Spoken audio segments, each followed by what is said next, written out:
है। इस बीच बीजेपी प्रवक्ता शहजाद पूनावाला ने रणदीप सिंह सुरजेवाला के बयान पर करारा पलटवार किया। सुनिए जरा शहजाद पूनावाला ने क्या कहा। तो आपको बता दें कि ये पलटवार किया गया है शहजाद पूनावाला की तरफ से। जिस तरह से रणदीप सुरजेवाला ने बयान दिया है, पहले कंगना रनौत ने, उसके बाद शहजाद पूनावाला ने भी रणदीप सिंह सुरजेवाला पर जोरदार प्रहार किया है, हमला किया है। और पहले कंगना रनौत ने जिस तरह का विवादास्पद बयान दिया, अब शहजाद पूनावाला ने भी उन पर बयान दिया है। नारी शक्ति का अपमान, यही कांग्रेस पार्टी की पहचान।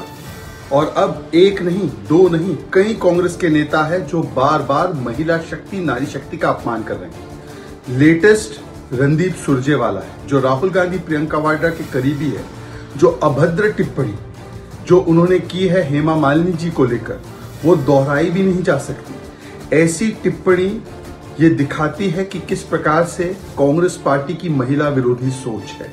अभी कर्नाटका कांग्रेस के एक नेता ने जिस प्रकार की टिप्पणी महिलाओं को लेकर की, साइना नेहवाल जी ने उस पर ट्वीट भी किया कि महिलाओं का किरदार केवल रसोई तक सीमित है।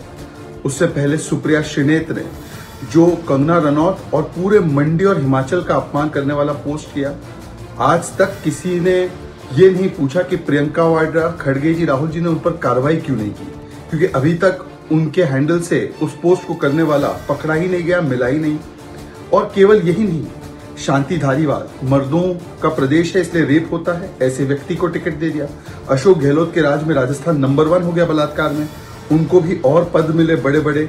जिस प्रकार से लाल सिंह नाम के व्यक्ति को टिकट दे दिया, जो एक बलात्कारी के पक्ष में खड़ा था, 8 साल की बच्ची के बलात्कारी के पक्ष में। तो कांग्रेस की बहुत ही पुरानी आदत है कि महिला विरोधी सोच रखना और इस प्रकार से नारी शक्ति का अपमान करना। यूसीसी हो, शाहबानू हो, शायरा बानू हो, 3 तलाक केस हो, हर जगह उन्होंने कट्टरपंथियों का साथ दिया है और वोट बैंक के लिए महिलाओं के अधिकारों का हनन किया है।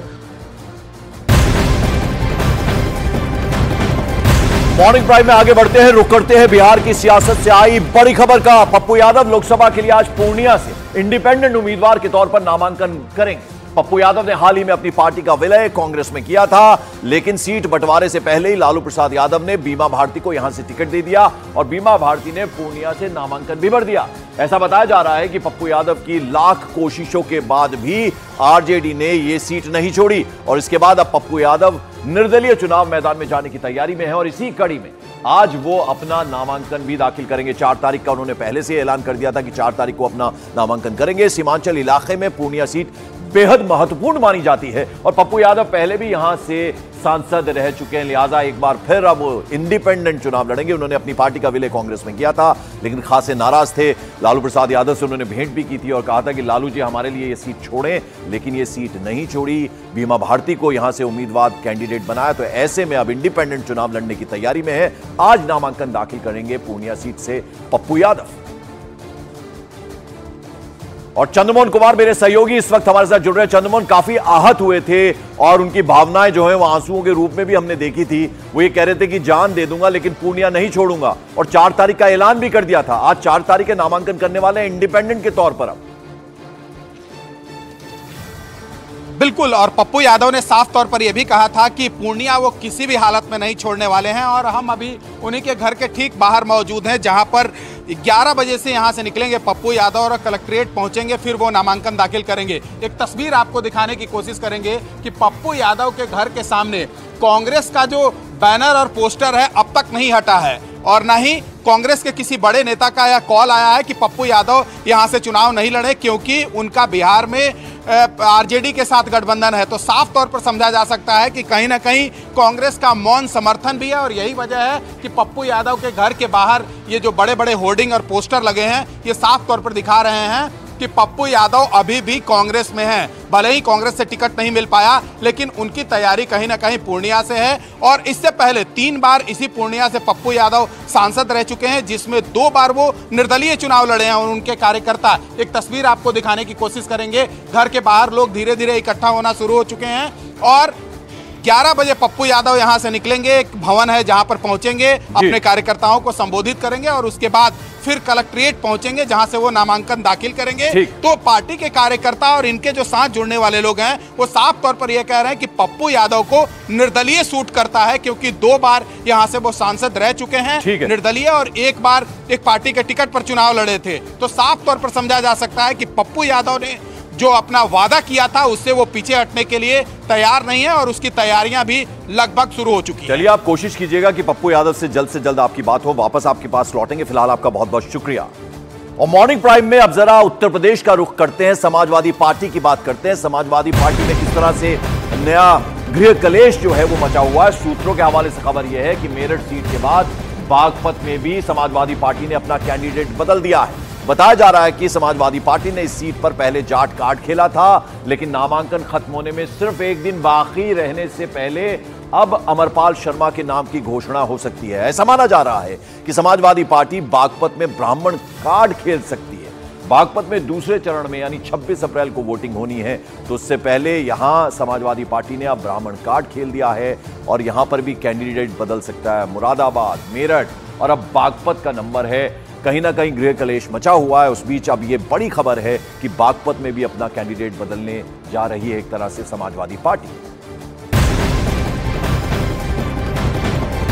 और उधर मुरादाबाद लोकसभा सीट पर प्रत्याशी के चयन पर समाजवादी पार्टी में घमासान मचा हुआ है। खबर है कि मुरादाबाद से समाजवादी पार्टी ने पहले एसटी हसन को टिकट दिया और फिर उनका टिकट काटकर वहां से रुचि वीरा को टिकट दे दिया।